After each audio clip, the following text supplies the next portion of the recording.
各位朋友，大家好，我是江梦哲。今天这个营地是在三峡的大巴溪，那我今天会来做一个创意的美食，叫做台式的汉堡。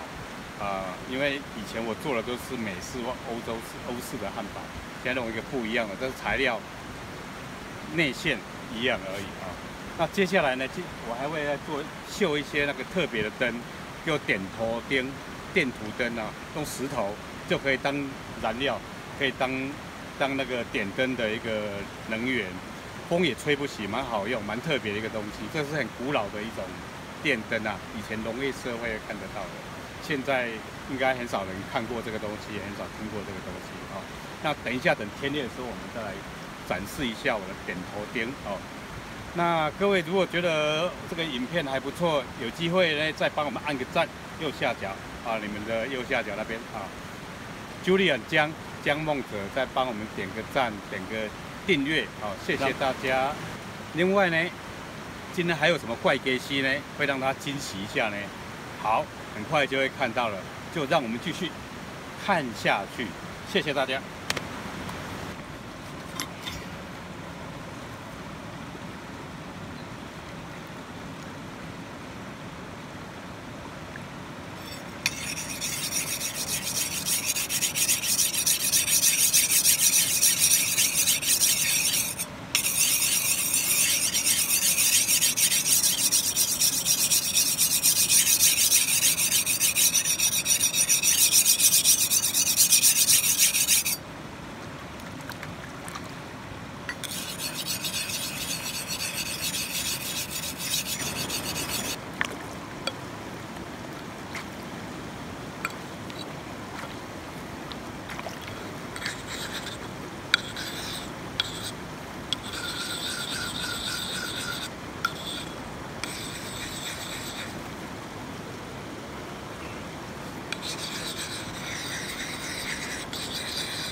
另外呢，跟大家介绍一下这个很多人有兴趣的 Can Cooker， 它这个是一个压力锅，但是它是铝合金的，很轻便。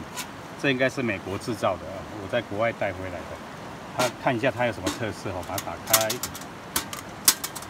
这个是它这个透气孔，蒸汽从这边跑出来，然后它有一个耐热橡胶密封在一起，所以很适合煮什么东西，绿豆汤啦。或一些排骨汤之类比较需要长时间焖煮的，很适合用这种压力锅，尤其在高山的时候。来，再看一下它的内部，它的内部里面其实它还有两个专用的这种，就是蒸架，因为它口径前面比较小，如果大一点它又放不进去，所以它变成2合1了，蛮特别的。这是它专属的蒸架，所以放进去咯。组合起来就变这样子，然后把这个压力环、扣环搭上去就可以了，这样就是一个很完美的一个压力锅，而且它很轻巧啊，大概是蛮特别一个的道具。在冒烟了，哇，抢棍，蒸汽锅，这个是高压锅。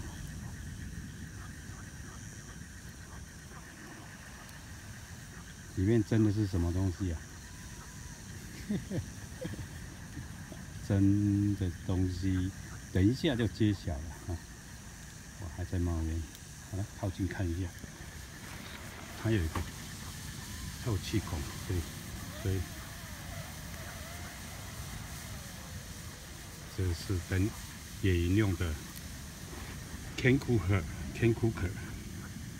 好，露营呢也可以用。这个环境不错吧？你看西边的野花，后面那个我们家的毛小孩，它到处在寻宝。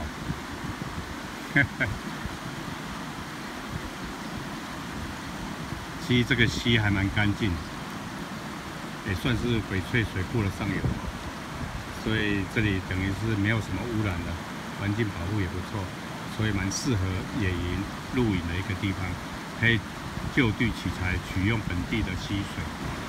那接下来我们就来玩这个东西，电土灯、点头钉。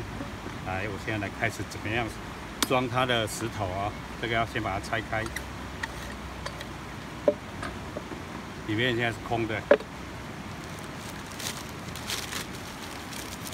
放上石头，就这个东西，点头。红啊，这个是农村那个在用水果的时候让它催熟的一种石头。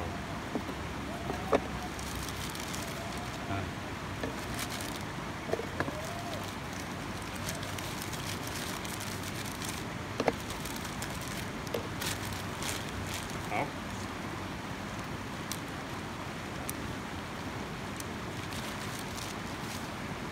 那现在石头已经放进去了哦，我们把它盖起来。那这里其实有几个构造啦，这个是加水的地方，等一下水会从这边加上去。然后它这里是一个开关，可以调整水的流量。水的流量大，你的灯就比较亮；水流量小，灯就比较暗一点。所以有水来控制它，因为水流量大，它里面产生的那个类似像沼气一样那种火力就会变比较大啊，大概是这样子啊。好，我现在把水已经加到里面去了哈，然后我现在开给各位看，来，现在往这边拨，有没有水在滴了？哦，水在滴了，然后往右边拨，水就会关掉。但是水的大小由这个控制杆来控制它，大概这样子就差不多啊。好，所以水是第二个它的点火的一个能源之一啊。好，然后各位看到，我现在已经把火已经点着了，哎，晚上如果按下来的时候，你会看起来好像汽车灯一样，蛮特别，很亮啊，很好玩吧？点头钉、电土灯，其实它功能构造都很简单，大概是这样子。那这个是提手、把手，啊，好，那等一下我们天黑的时候再来看一下它的效果，会更明显啊。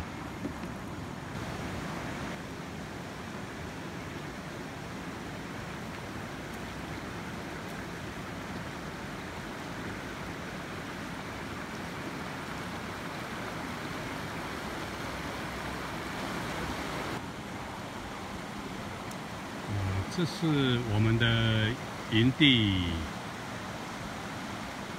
简单的小野一下，然后我今天住的是简易型的露宿帐，这比较轻便，收起来很轻，其实蛮简单的。那两边是用那个竹竿当做支撑，当做主要的支柱，里面大概就是这样子。这是我的充气睡垫，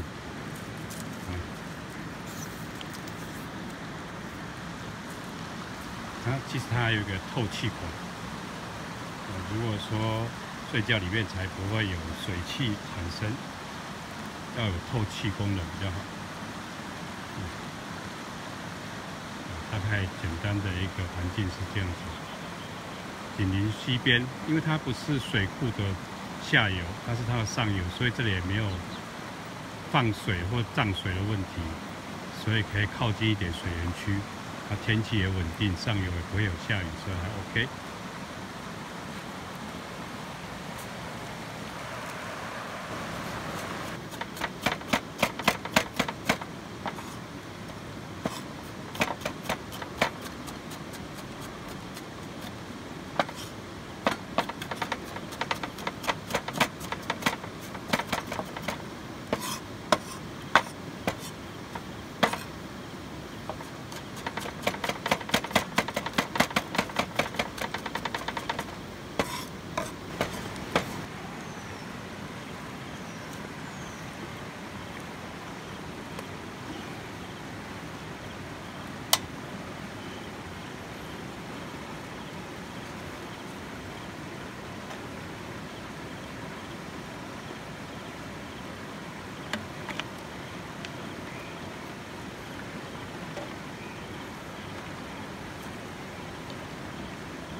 来，现在大家看到这一盏电土灯，就是这样子，点完之后其实还蛮亮的啊。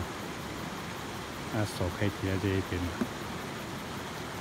然后其实风吹它，我现在吹它吹不熄，有没有？它不怕风，好像瓦斯一样。它照的距离还蛮，好像汽车灯一样，照的蛮远的。啊。